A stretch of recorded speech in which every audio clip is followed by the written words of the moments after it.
Hello everyone, welcome back. In our last video we already started the lesson. On to the summit we reached the top, and this lesson is written by Tenzing Norway.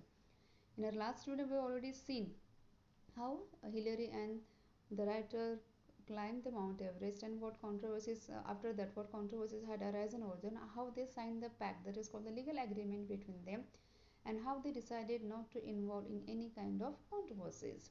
हमने last video में देखा था कि किस तरीके से Hillary और writer mount Everest climb करते हैं, उस समिट पर पहुंचते हैं। उसके बाद बहुत सारे इंटरव्यूज उनके ले जाते हैं, बहुत सारे रिपोर्टर्स आते हैं इंटरव्यू लेने के लिए। At that time the first question was always being asked to the writer, who was the first to reach the summit of that Mount Everest.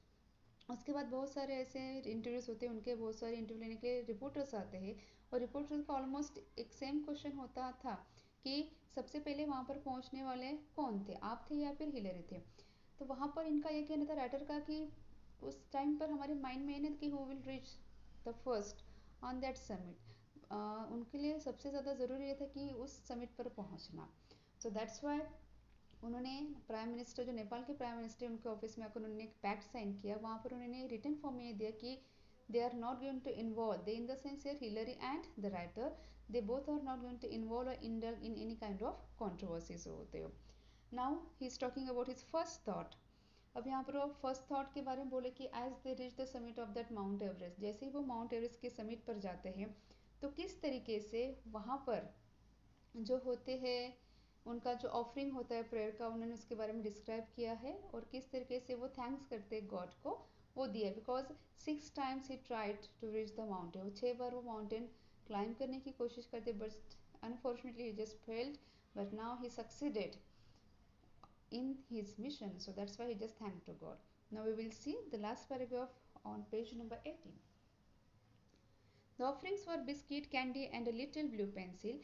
My youngest daughter Nima had given me the pencil before I left home. Now the writer says what were the offerings. उन्होंने जो offer किया था भगवान को mount Everest के summit के ऊपर, ऊंचाई के ऊपर, तो ऑफरिंग्स में क्या था? ऑफरिंग्स में थे कुछ बिस्किट्स, कुछ कैंडीज और एक छोटी सी ब्लू कलर की पेंसिल।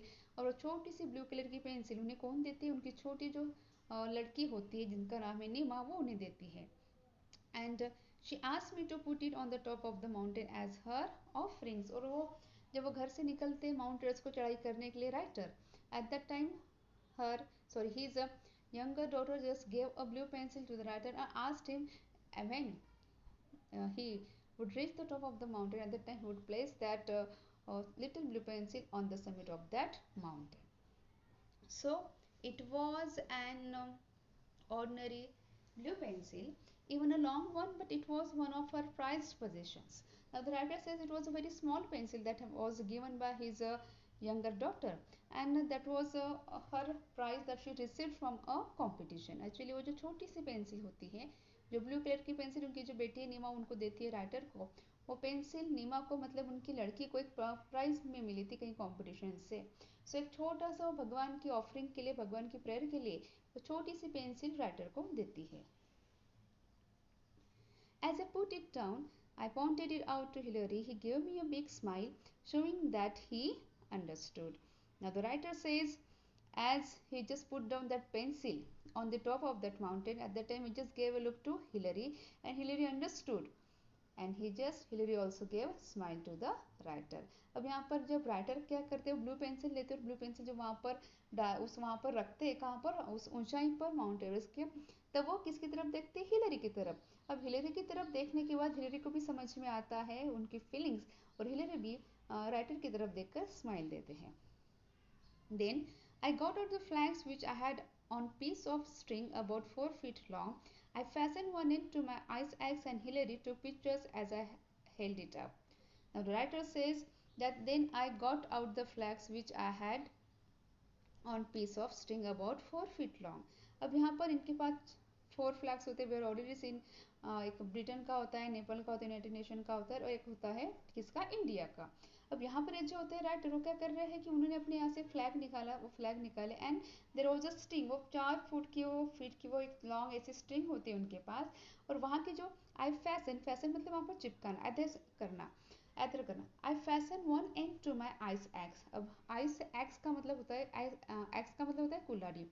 अब आइस एक्स का मतलब होता है कि शायद से आपने कभी देखा होगा कि जो स्नो कवर्ड माउंटेन्स को क्लाइंब करते हैं, जहाँ पर ऐसी ऊंचाइयाँ हैं जहाँ पर बड़े बड़े पहाड़ है, जो बर्फ से ढके हुए पहाड़ है, ऐसे पहाड़ पर चढ़ने के लिए जो माउंटेनियर्स होते हैं उनके पास छोटी सी कुल्हाड़ी होती है। वो कुल्हाड़ी क्या करते हैं, वो जो कितना भी हार्ड आइस रहा वहाँ पर वो एकदम से अगर हम डाल दो तो वहाँ पर वो फिक्स हो जाते हैं। इसका मतलब होती है कि वो सपोर्ट के साथ ये लोग ऊपर चढ़ सकते हैं। That is called ice axe. अब जो राइटर होते हैं उन्होंने क्या कहा कि I fashion one and two my ice axe. जो आइस एक्स होता है, जो कुल्हाड़ी होती है उनके पास छोटी सी, वहाँ पर वो क्या करते हैं, एक जो होता है टोक उसका उसको बांधते हैं। And Hillary two pictures as I held it up. उसके बाद वो जो आइस एक्स होता है, वो जो कुल्हाड़ी होती है, कुल्हाड़ी क्या करते हैं, राइटर थोड़ी सी ऊपर करते हैं।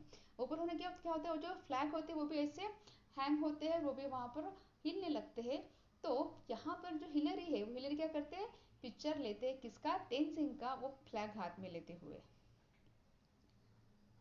And as I had to bring my ice axe down with me, I buried one end of the string in the ice on the top. Now the writer says he just took that ice axe down, and what he said now, he just buried one end of the string in the ice on the top. अब writer ये जो होते हैं वो जो ice है, जो कुल्हाड़ी कुल्हाड़ी को नीचे लेते हैं। अब नीचे लेने के बाद वो क्या करते हैं, जो एक एंड होता है उस स्ट्रिंग का, वो कहाँ पर करते हैं, जो टॉप होता है माउंट एवरेस्ट का, वहाँ पर वो फिक्स करते हैं। And the other in snow on the slope down below.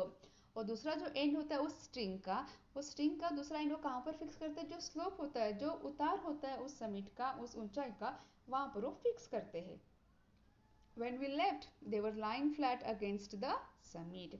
The writer says कि जैसे वो लोग वहाँ से उतरते हैं नीचे माउंट एवरेस्ट से, वहाँ पर क्या देखते हैं कि वो जो होता है, they were lying flat against the summit, मतलब जो समिट से वो क्या होते हैं, फ्लैग एकदम से लाइन हो जाते हैं, एकदम से फ्लैट हो जाते हैं। Then after I was very thirsty. I took out a water tumbler for a drink and but found the water in the metal container had frozen. So I couldn't quench my thirst. I ate some biscuits and offered some to Hilary.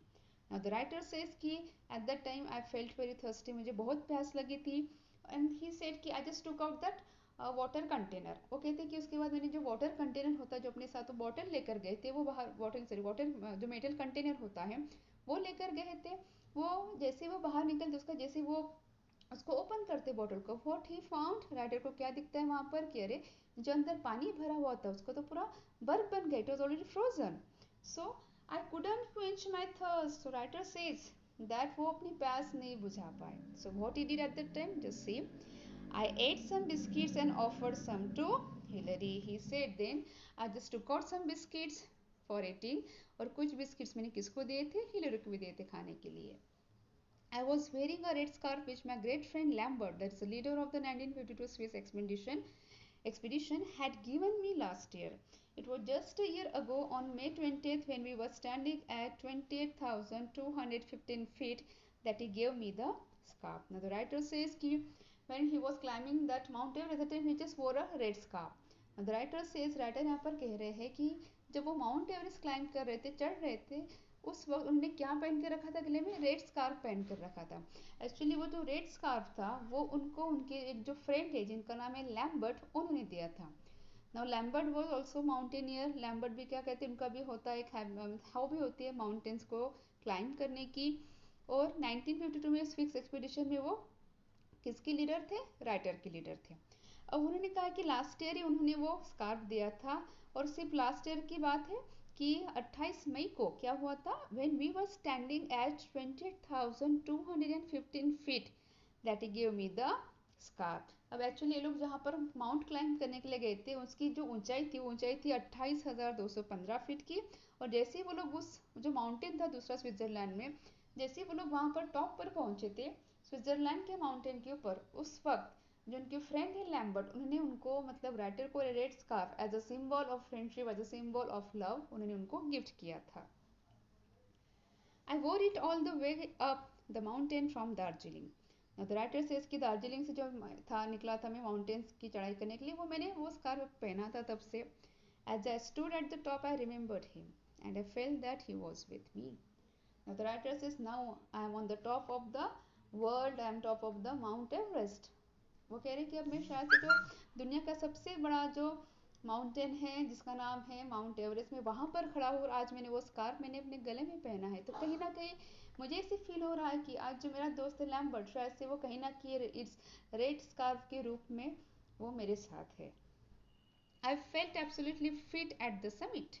Now he said that I felt like without tension. I am just tension free. I don't have any burden in my mind or on my mind. He says कि राटे कहती है मुझे ऐसा लगता है इस वहाँ पर पहुँचने के बाद कि मेरे जो दिमाग है, दिमाग पर कोई बर्डन नहीं है, कोई टेंशन नहीं है, I am just free and my mind was absolutely clear. वो कहते कि माइंड में जैसे मेरे जो थॉट्स थे वो पूरे क्लियर थे कि yes what I wanted to did I did it. वो कहते कि मुझे जो करना था यस मैंने वो किया। And I didn't feel tired, I feel exhilarated. It was a very clear sensation. And the writer says that I didn't feel tired, I felt exhilarated. वो कह रहे हैं कि मैं वहाँ पर टायर्ड फील, मतलब इतने दिनों से हम लोग वो चढ़ाई कर रहे थे, वो just trying to climb that summit and we but the happiness was so much that I didn't feel tired. Okay, वो कहते हैं कि खुशी इतनी ज़्यादा थी कि मुझे तो थकावट महसूस भी नहीं हुई थी। एक्चुअली हुआ था कि I was more excited and I was more happy after reaching the summit of that mountain. And it was a very clear sensation. And the writer says कि yes, वो जो सेंसेशन था, वो जो मेरे इमोशंस थे, वो जो मेरी फीलिंग्स थी, वो बहुत क्या थी, वो क्लियर थी। Below, all the hills and mountains looked like gods and goddesses to me. Now the writer says when I reached the summit of that mountain, when I reached the top of that Mount Everest, and when I looked down, at that time all the small mountains seemed to me just like gods and goddesses. अब writer यहाँ पर कह रहे कि जब मैं mount Everest की चढ़ाई पर चढ़ा था, जब मैं वहाँ पर टॉप पर पहुँचा था और वहाँ से जब मैंने नीचे देखा, तो नीचे देखने के बाद जो छोटे छोटे जो माउंटेन्स थे वो मुझे किसकी तरह लग रहे थे, भगवान की तरह, देवी और देवताओं की तरह। The plains below looked like so many broken pieces of the map. And the writer says कि जो नीचे जो प्लेन्स था, जो फ्लैट जमीन थी, वो मुझे कैसे लग रही थी, वो ऐसे लग रहा था कोई मैप है, जैसे कोई नक्शा है, और नक्शे में कैसे ऐसे डिफरेंट स्टेट जो ऐसे दिखाई देते हैं बॉर्डर से, लाइन से, उस तरीके से मुझे क्या क्या लग रहे थे, वो जो फ्लैट, वो जो वहाँ पर प्लेन्स थे, वो मुझे दिखाई दे रहे थे। So guys, hope you understood this one. In our next video we will see the further more paragraphs. Thank you.